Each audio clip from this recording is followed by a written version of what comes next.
And no doubt, lots of people, I know people have already been talking about it to me, my neighbours, they're planning to have massive barbecues and, of course, on beaches as well.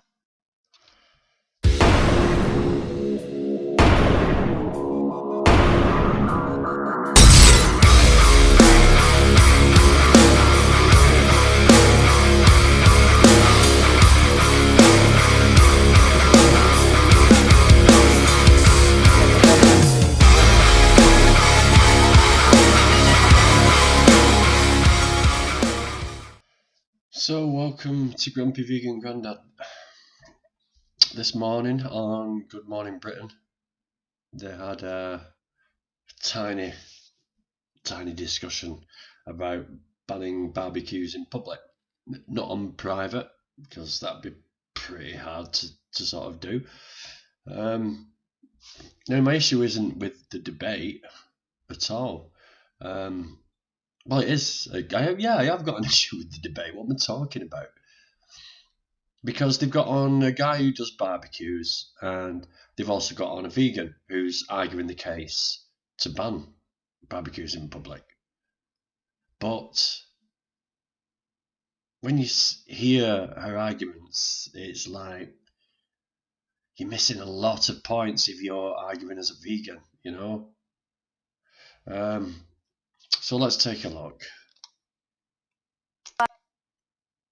And in parks across the country with those little disposable barbecues they can have. But there is concern that this is causing environmental damage and in some cases injuries. So has the time come to ban them in public places? Well, joining us to discuss this is barbecue chef known as DJ Barbecue, Christian Stevenson, and TV... DJ Barbecue. Look at him with his... looks like leather tasseled cowboy jacket, as though he's some sort of roaming cowboy in the Colorado fucking desert. Jesus Christ. And radio presenter Sarah Jane-Honeywell. So let's come to you first of all, because you've got the barbecue going right there. Let's come to you first of all. You love a barbecue, obviously. You're a barbecue chef. What do you think about the idea of it being banned? Admittedly, not yours in your back garden, although it does annoy some people, having one in a back garden and the smell. Look at his face already. Like, he's already made his mind up. There is no argument. Old DJ Barbecue. But in public places. I mean, I think it's a great thing to do. You get people together, you get to cook over live fire. It's a great ingredient, and charcoal adds a wonderful flavor. Okay, so, yeah, great points. Get people together, cook food. Where does it say in the barbecue manual it has to be animal body parts? You know, if it wasn't for barbecue, we would not have evolved as humans. You know, we were chewing before the invention of... What? If it wasn't for barbecuing, it means cooking on an open fire.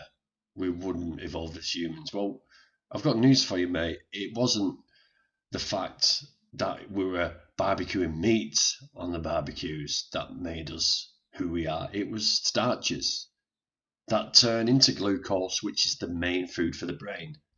That's why it gives us access to starchy root vegetables. That's the reason why cooking made us who we are. Not the fact you can throw murdered animal body parts on it.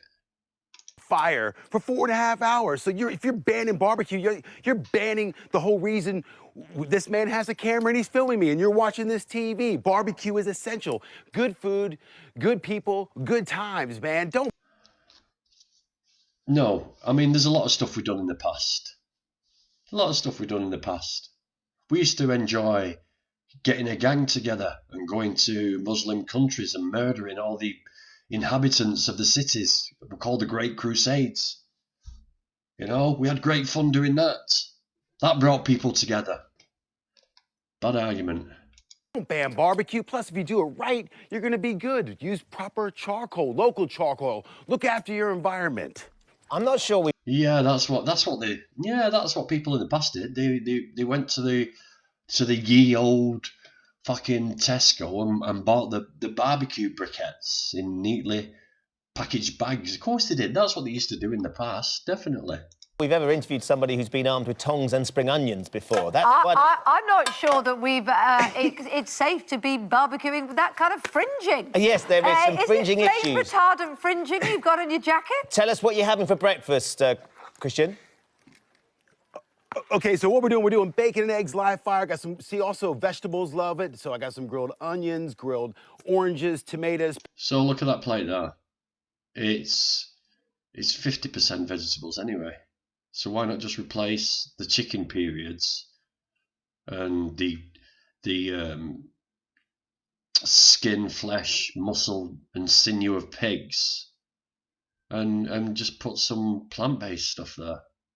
Peppers, spring onions. I've got some toasted bagels because I got a school run happening in a bit. And then I'm doing feather blade for tonight. This is going to take about 10 to 12 hours. So this is kind of like the brisket, one of those kind of tough muscles, you know? Yeah, that's the pectoral muscle of a bull, or the breast meat of a cow. So yeah, say what it is.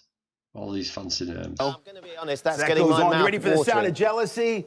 Yeah. Oh, amazing. I mean, that looks good. So look, let's go to Sarah Jane. I mean, Sarah Jane. You can't see it, but it sounds good, doesn't it? And I'm sure you can hear it. Christian makes a great case, doesn't he? There is a lot to enjoy about a barbecue. Communal eating, cooking that food, the smell. Yes, there's a lot to enjoy about communal eating and maybe cooking over flames.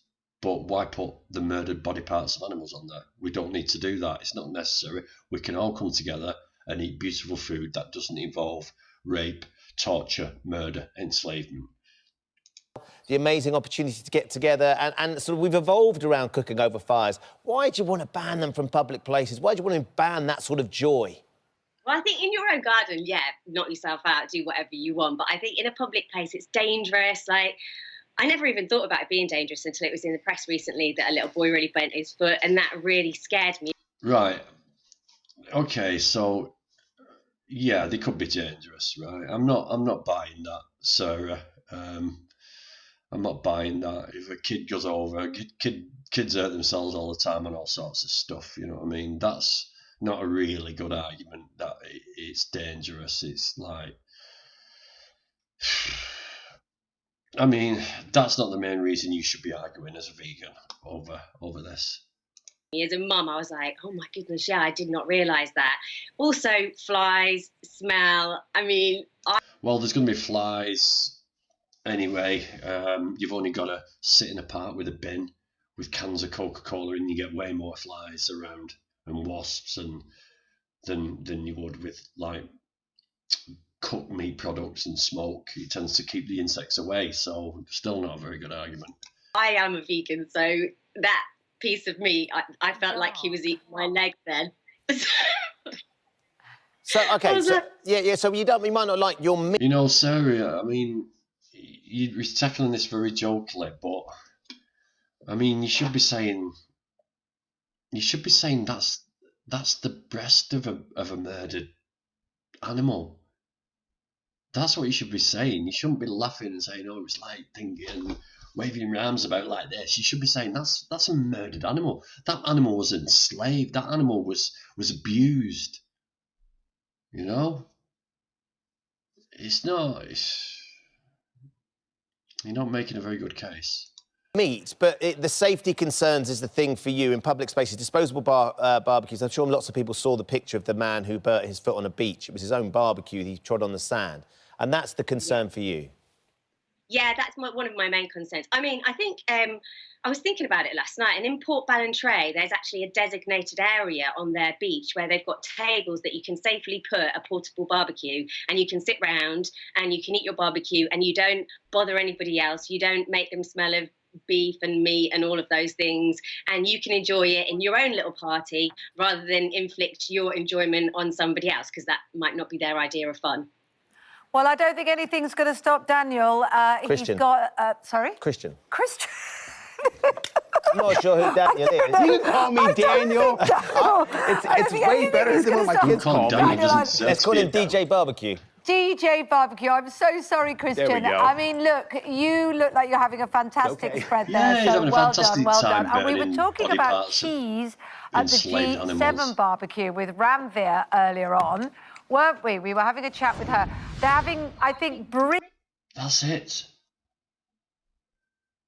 That's it. That's the vegan's view. That is the vegan's viewpoint. Either that or she... Right.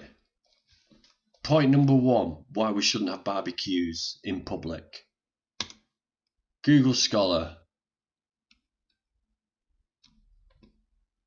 Is your barbecue turning your healthy food into toxic, cancer-causing poisons? Grilled food just might increase your cancer risk.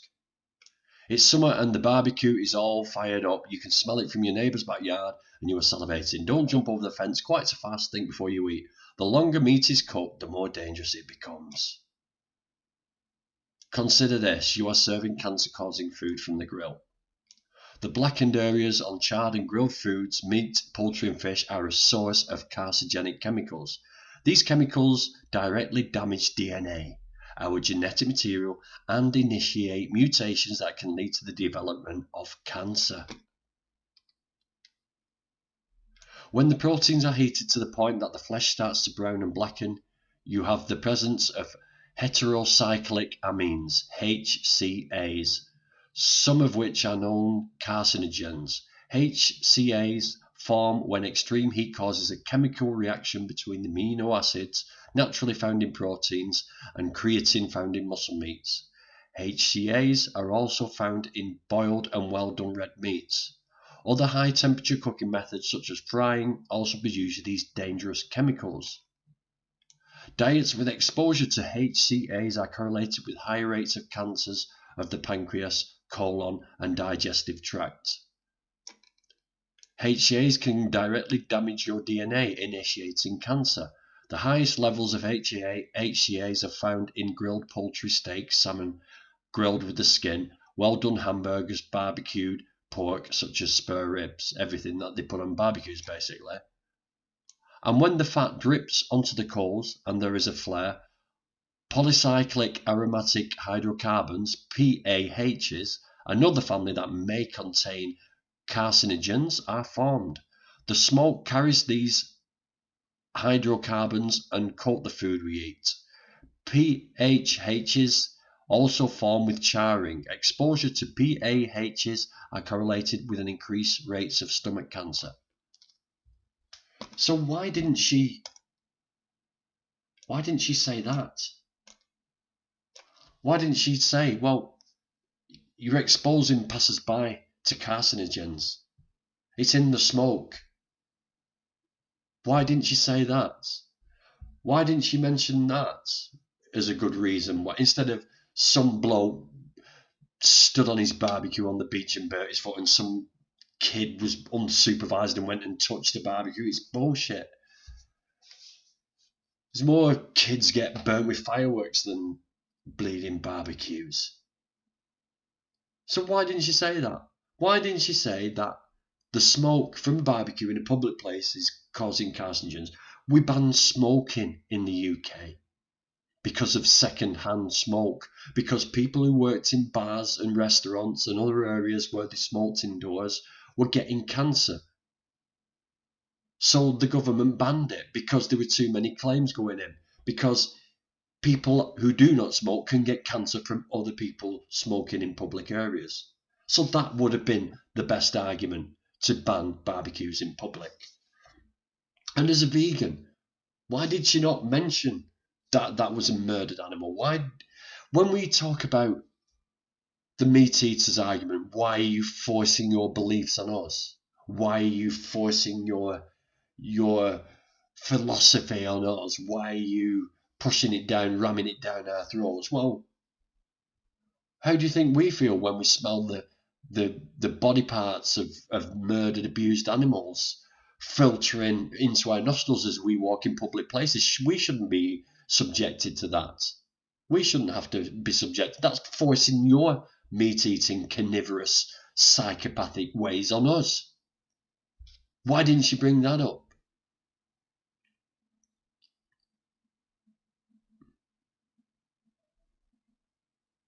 She never once mentioned the animals. She never once mentioned the animals. It was all about, I mean, all right, maybe she was trying to bring a fair argument, but as a vegan, that was a big fail. I'm very disappointed with that. I mean, how upsetting it must be to some people to have to see and smell the body parts of animals that have been enslaved and murdered and abused, and see their bodies chopped up into little pieces and thrown onto coals. It's like, and that guy's argument as well, like, we've been doing it for years. It's the reason that we're human. It's traditional. No, it's not. No, it's not. And this whole barbecue thing, did you see how he was dressed like some sort of rhinestone cowboy? It's like he's trying to pull off this macho thing, even though he was a bit camp with his dress, but it's like, come on, man. You know, barbecuing by men has been marketed to us by the meat and animal agricultural industry. It was marketed to us.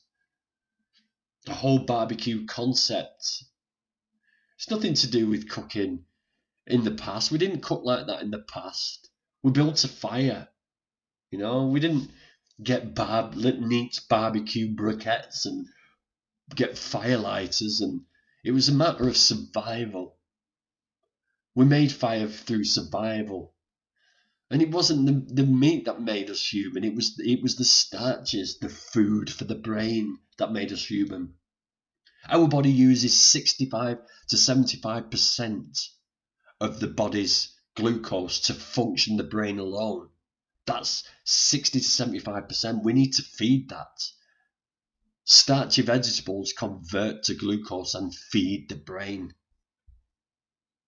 Among other things, of course. So yeah, a little bit disappointed with that. So I thought I had to do this video for you guys, just to let you see. Vegans don't always get it right. Vegans don't always get a good argument. And yeah, very lame. Peace.